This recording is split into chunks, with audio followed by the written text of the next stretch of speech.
Assalamualaikum warahmatullahi wabarakatuh. Salam Om Swastiastu, Namo Buddhaya, salam kebajikan, salam sejahtera bagi kita semua. Semoga Tuhan Yang Maha Kuasa senantiasa memberikan keberkahan, melimpahkan anugerah bagi kita semua, tetap sehat selalu di dalam lindungan Tuhan Yang Maha Kuasa. Saya Muhammad Hitam Khalid, Ketua Forum Kerukunan dan Beragama Kabupaten Sidoarjo. Dalam kesempatan ini, Ibu memberikan respon pada pernyataan yang disampaikan oleh Ketua PG Bapak Gomar Gultom yang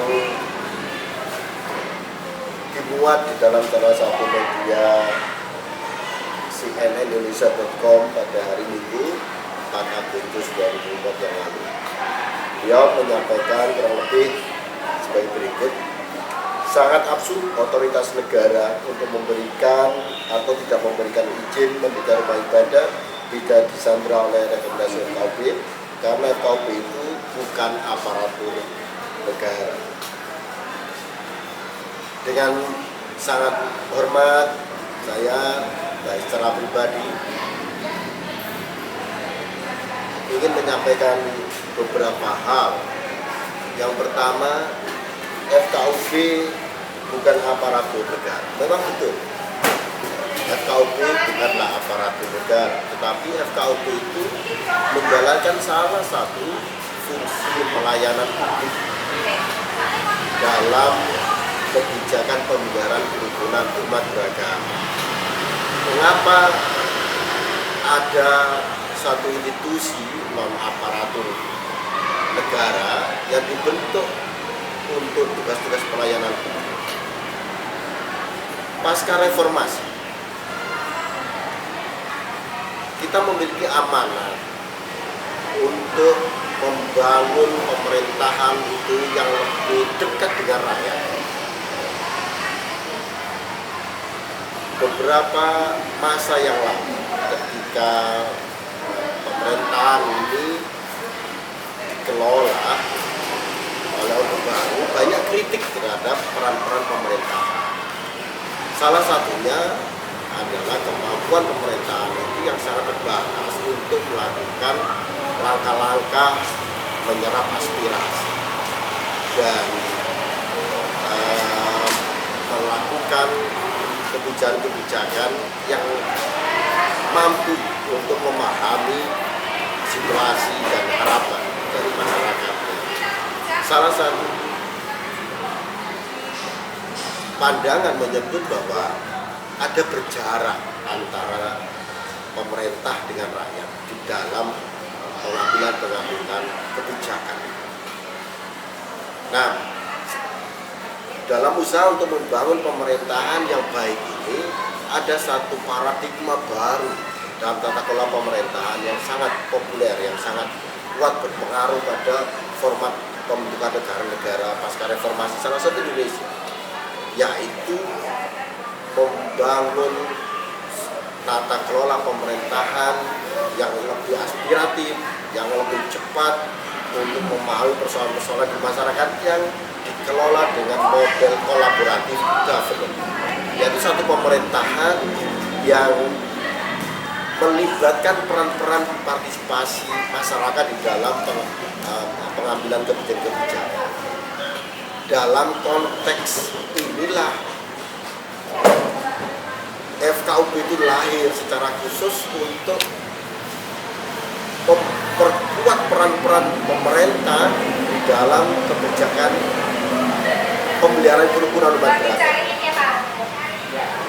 Munculnya potensi disintegrasi pasca reformasi ini direspon oleh tokoh-tokoh agama, Gus Dur, dan tokoh-tokoh lintas agama yang lain, bahwa dalam urusan pemeliharaan kerukunan umat beragama, kebijakan pemeliharaan kerukunan umat beragama, negara harus melibatkan tokoh-tokoh agama untuk pengambilan kebijakan melalui peraturan bersama Menteri nomor 9 dan nomor 8 tahun 2006 terbentuklah skema bahwa tugas-tugas pembelian kerukunan umat beragama itu tidak hanya menjadi tugas dan tanggung jawab pemerintah di tingkat daerah, tidak hanya menjadi tugas dan tanggung jawab pemerintah, tetapi juga menjadi tugas bersama antara pemerintah daerah, pemerintah dan masyarakat. Nah, dari skema ini unsur partisipasi masyarakat itu dilembagakan di dalam institusi yang disebut FKUP. Itu dengan demikian FKUP itu memang bukan aparatus negara, tetapi dengan peraturan bersama menteri ini FKUP yang beranggotakan tokoh-tokoh lintas agama ini memiliki tanggung jawab yang sama dengan aparatus negara untuk bersama-sama menjaga memelihara kerukunan umat beragama. Nah, yang kedua, beliau juga menyampaikan bahwa absurd otoritas negara untuk memberikan atau tidak memberikan izin mendirikan rumah ibadah bisa disandera oleh rekomendasi FKUP. Nah, saya ingin sampaikan bahwa pemeliharaan kerukunan umat beragama itu tidak sekedar urusan izin rumah ibadah. Pemeliharaan kerukunan umat beragama, peran negara, peran tokoh agama di dalam menciptakan kerukunan umat beragama itu kerangka besar, yaitu membangun integrasi bangsa. Membangun kerukunan dengan demikian berarti adalah membangun integrasi bangsa. Ini kepentingan bagi integrasi bangsa.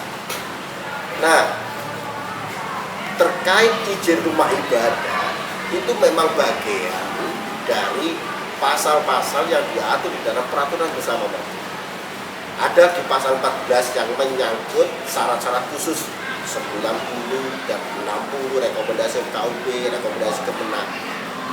Tetapi sebelum kita bicara pasal 14 itu di dalam peraturan bersama menteri itu ada strukturasi ketentuan yang mengatur tentang integrasi bangsa.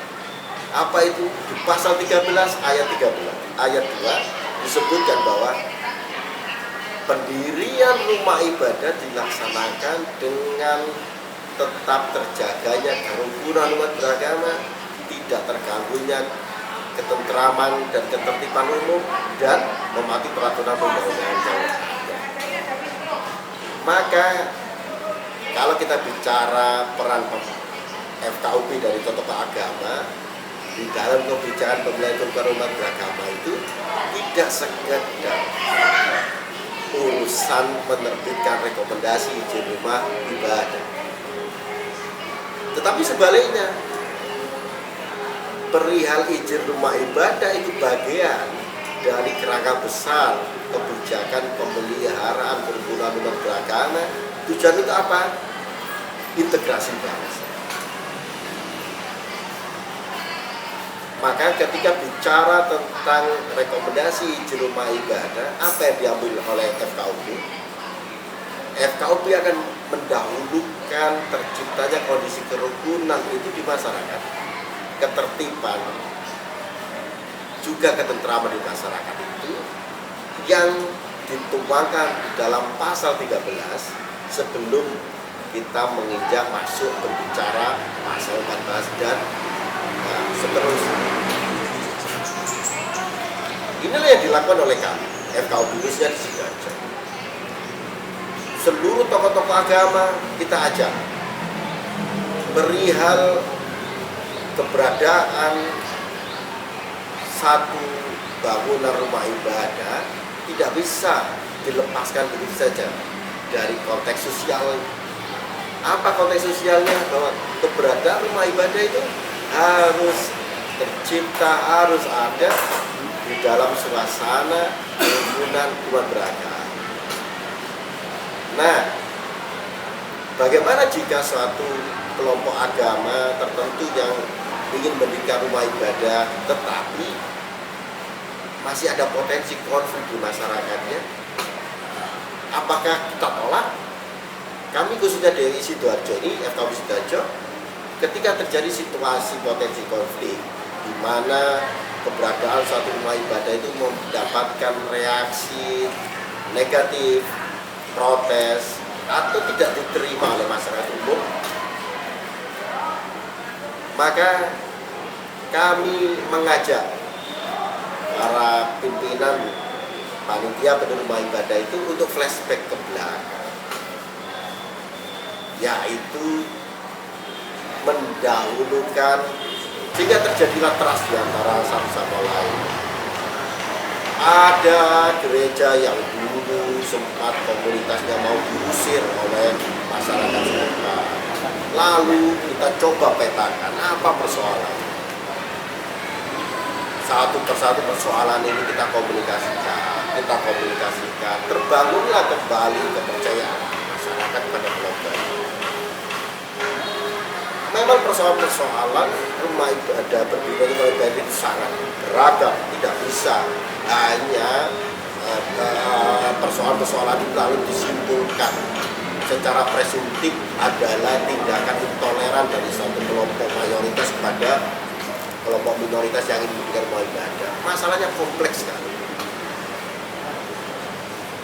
Bahkan kami juga pernah menyelesaikan satu kasus penolakan rumah doa di satu perumahan yang sempat diberhentikan oleh pemerintahan setempat, oleh pemerintahan desa.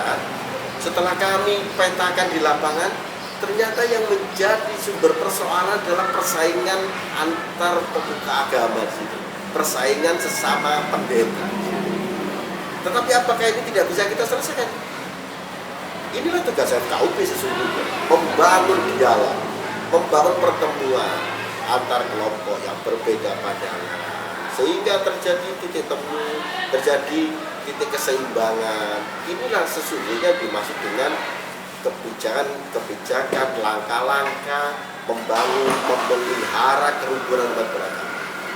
Penyelesaian masalah kerukunan umat beragama itu bukan sekedar urusan izin rumah ibadah.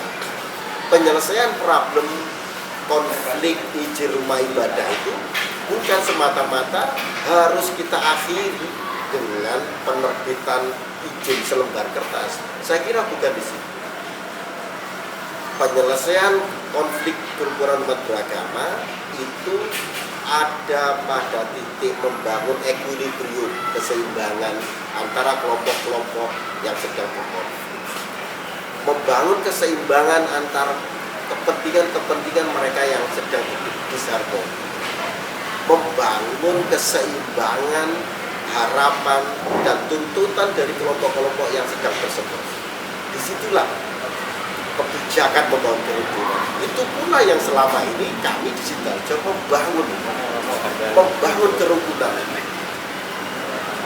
Dan tidak sedikit yang berhasil kami lakukan.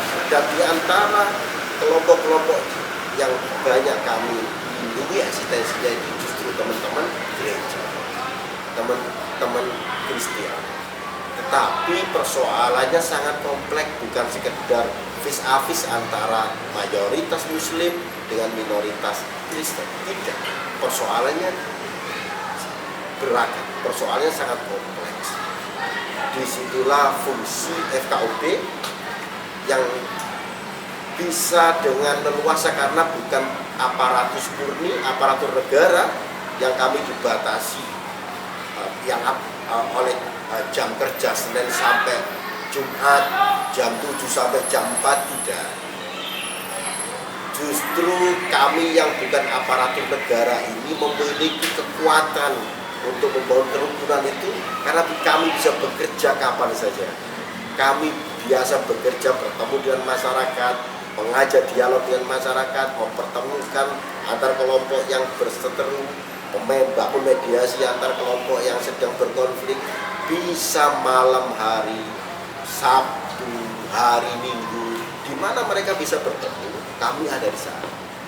Disitulah sesungguhnya yang diharapkan kebijakan baru, paradigma kolaboratif governance itu dengan pembentukan lembaga-lembaga non-aparatur negara menjadi bagian dari tugas-tugas melaksanakan kebijakan pelayanan publik yang disebut dengan organisasi korporasi negara.